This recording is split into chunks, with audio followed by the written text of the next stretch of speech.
Hneď v úvode by som zodpovedal otázku. Mali ste strach? Mali. Všetci sme mali strach. Koho by nezamrazilo, keď vidí, že sa na neho rúti lietadlo a hádže bomby? Koho by neprilepil k zemi zvuk a zavíjanie blížiaceho sa granátu? Míny. Ale nedali mu prepuknúť v paniku, prevládli ho. Neustúpili. Nevyskočili zo zákopu, aby ich črepiny skosili.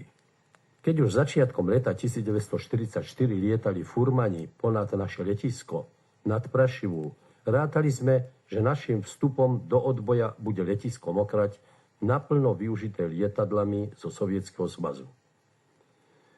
No, zo začiatku dával hlavný partizánsky štáb Kyjev a Krosno správy. Plachaja pagoda. A po bombardovaní letiska fašistickými Ju-87 dňa 31.8.1944 večer o 18:30 nádeje celkom opadli. A celkom klesla na nulu, keď sme z cvičných lietadiel zisťovali nestálosť obrany v priestore Ždiar, Kežmarok, Poprad. Moji piloti Dropa, Abramovič a ďalší, pozorovatelia Stríček, Chrapčiak, na hračkách, na školných lietadlách lietali, pozorovali, hádzali granáty a strieľali zo samopalov. Správy boli deň čo deň horšie. Preto sme začali s evakuovaním záchranou leteckého materiálu. Vodne v noci sa odvážalo a tak do okolia Banskej Bystrice sa presunulo vyše 150 000 litrov benzínu, 10 000 litrov olejov, desiatky nákladných aut, výstroja, súčiastok, potravín. Takto sa zachovali v pamäti podplukovníka Daniela Kunica spomienky na revolučnú situáciu na letisku Mokrať.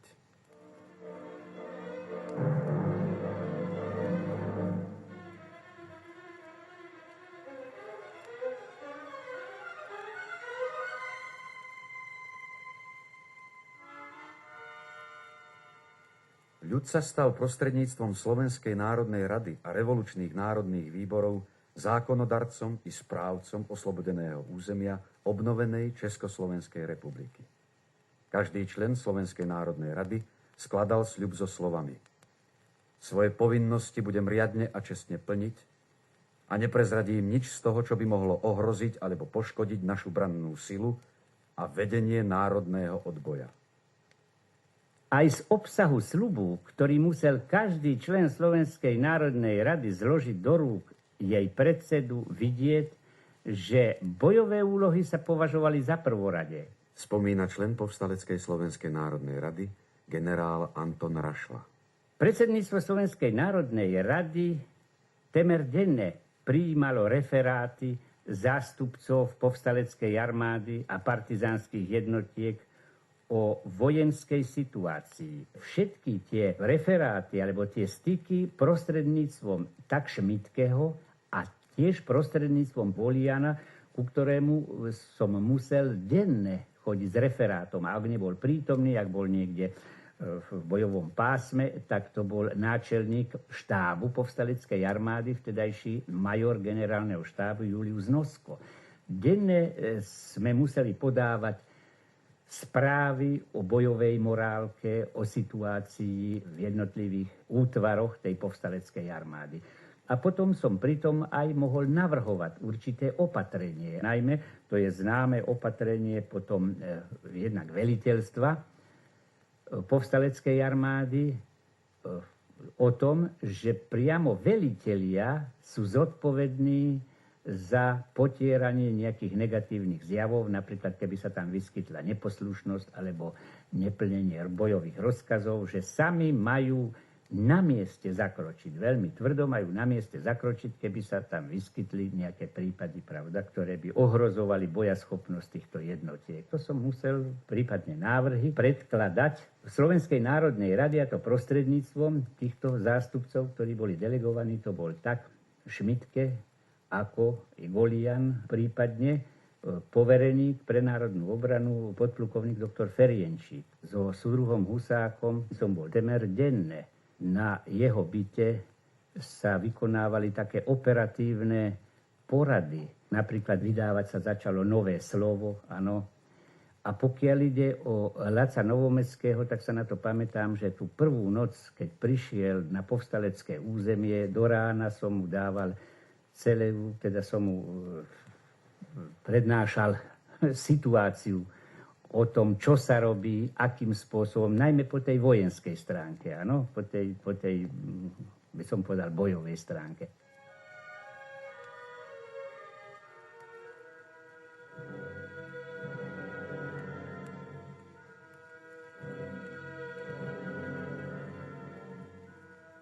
Uskutočňovaniu revolučných premien nezabránila žiadna sila.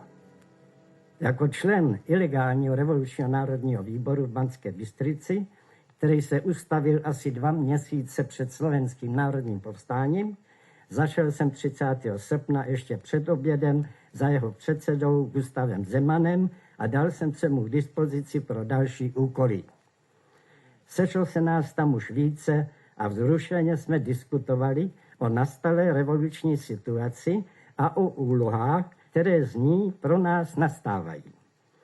Rozhodli jsme se ihned na odpoledne svolat asi 10 až 12 dosavadních členů ilegálního revolučního národního výboru z jeho 3 odbojových skupin, komunistické, sociálně demokratické a občanské, na první oficiální zasednutí revolučního národního výboru v Banské Bystrici. Členům, kteří se dostavili na prvé zasednutí, byly rozděleny úlohy podle toho, jak vyplývaly z revolučních událostí. Za prvé, vypracování proklamace k obyvatelstvu s výzvou k spoluúčasti a zapojení do povstání. Tím byli pověřeni, nakolik se pamatuji, básník Andrej Plávka a doktor Alexander Matuška. Po druhé, udržení veřejného pořádku v souladu s vojenskými a partizánskými orgány. A po třetí, výměna nespolehlivých fašistických exponentů v úřadech a v jiných orgánech za antifašisty. Exponent odbojovej buržoázie Vavro Šrobár zvolal tzv. Zjazd národných výborov. Išlo o pokus Benešovcov získať v povstaní hegemóniu a orientovať ho proti línii Komunistickej strany Slovenska a Slovenskej národnej rady. Na tieto udalosti spomína člen Revolučného národného výboru v Banskej Bystrici Jaroslav Sova. Toto historické shromáždění asi 50 až 60 zástupců revolučních národních výborů z různých povstaleckých okresů bylo zahájeno jeho seniorem, bývalým ministrem doktorem Šrobárem, který využil tuto tribunu přednesení úvodního projevu v duchu první republiky. Tento projev byl přijat se souhlasem a po něm více jak po 5 letech zazněla opět československá státní hymna na Městském domě v Banské Bystrici. V podobném duchu odznělo ještě několik dalších projevů. Od nich se jasně odlišil projev soudruha doktora Gustava Husáka. Tento ostře vystoupil proti politické koncepci doktora Šrobára, odmítl i navrhované zřízení Ústředního revolučního národního výboru prvé oblasti a za vedoucí orgán našeho odboje na Slovensku proklamoval Slovenskou národní radu. Teprve z tohoto projevu se většina nás, řadových odbojářů, dověděla o tom, že jako vrcholní orgán slovenského protifašistického odboje existuje už od konce roku 1943 ilegální Slovenská národní rada.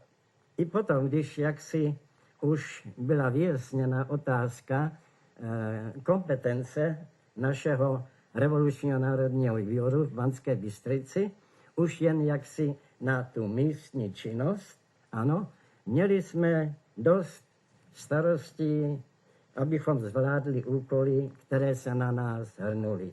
Do Banské Bystrice docházelo mnoho dobrovolníků i z mimopovstaleckých okresů, nejen oni, ale jejich rodiny, pro které bylo třeba obstarat ubytování v bystrických rodinách, zajistit pro ně zásobování potravinami a také jinými potřebnými články.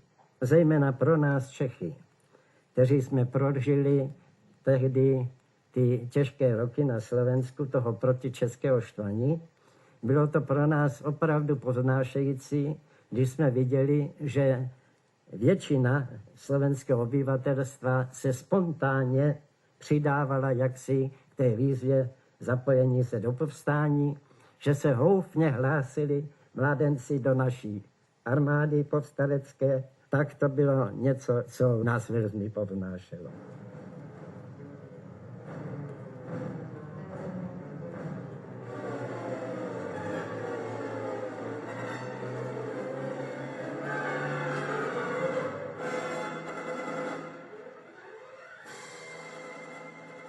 Ľud sa chopil zbraní.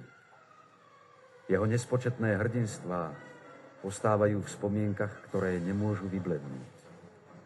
Vytvárajú mozaiku revolučnej, pokrokovej a slávnej histórie národa. Príslušníci našej partizánskej brigády boli väčšinou robotníci z Horného Ponitria. Hovorí politický komisár Hornonitrianskej partizánskej brigády František Mišeje. Robotníci, roľníci a tiež príslušníci inteligencie. Po väčšine mladí ľudia. Tí starší boli spravidla skúsení politickí pracovníci, členovia ilegálnej komunistickej strany Slovenska. Spomeniem len niektorých. Jozef Malík z Dolných Vesteníc, Jan Luprich z nemeckého Pravna, Jan Svitok z Prievidze, Jan Štensl z Handlovej, Julius Elišer z Cachu. Všetko zapálení vlastenci, milujúci svoj národ a nenávidiaci fašizmus, ktorí verili v oslobodenie Československa sovietskou armádou. V boji proti fašistickým agresorom sa plne prejavila jednota nášho ľudu, jednota všetkých vlastneckých antifašistických síl v našej vlasti. Ľud Horného Ponitria nás, partizánov, plne podporoval.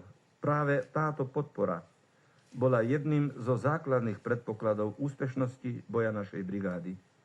Pomáhali nám aj skúsenosti sovietských partizánov a veliteľov, ktorí sa zdržiavali v našom susedstve. Významnú pomoc pre nás znamenala aj spolupráca s povstaleckou armádou, ktorá nás zásobila zbraňami a strelivom. Naša hornonitrianská partizánska brigáda spôsobila nepriateľovi veľa strát na ľuďoch, materiály, ale aj v hospodárstve pracujúcom pre vojnové účely. V krátkom čase nemožno spomenúť, čo všetko naši partizáni vykonali na bojovom poli. Spomeniem len v celku úspešný odpor po boku vojenských útvarov proti postupujúcim nemeckým vojskám v priestore Baťovany, terajšie partizánske, na Brezinách pri Novákoch, obsadenie Novák v roku 1944, zastavenie ťažby uhlia v Novákoch a výroby v chemických závodoch, niekoľkonásobné prerušenie cestných a železničných komunikácií, vykolenie a zničenie nemeckého vojenského transportu pri Prievidzi a rad ďalších akcií. Nevybledli spomienky na hrdinstvá mladých ľudí. Na jedného z nich spomína člen štábu partizánskeho zväzku Čapajev Štefan Kubík. Niekedy, myslím, že v máji sme sa nachádzali v Bardejovských lesoch nad Čergovom. A vtedy veliteľ nebol prítomný, niekde išiel preč a ja som ho zastupoval. A prišla stráž mi hlásiť, že chytli jedného chlapca s gitárou. No tak samozrejme to sa muselo tvrdo vyšetrovať, prečo prišiel, ako prišiel, s kým. No konečne som bol toho názoru, že je to poriadny človek a že chce bojovať. My ani nie tak ja, ako Rusi mu dali názov Gottwald. Bol to veľmi dobrý partizán. A 6. septembra 1944 nás obklúčili v Slánskych horách Nemci s tankami. A on dostal gulomet do ruky a mal vedľa seba jedného sovietského partizána, Vasil sa volal.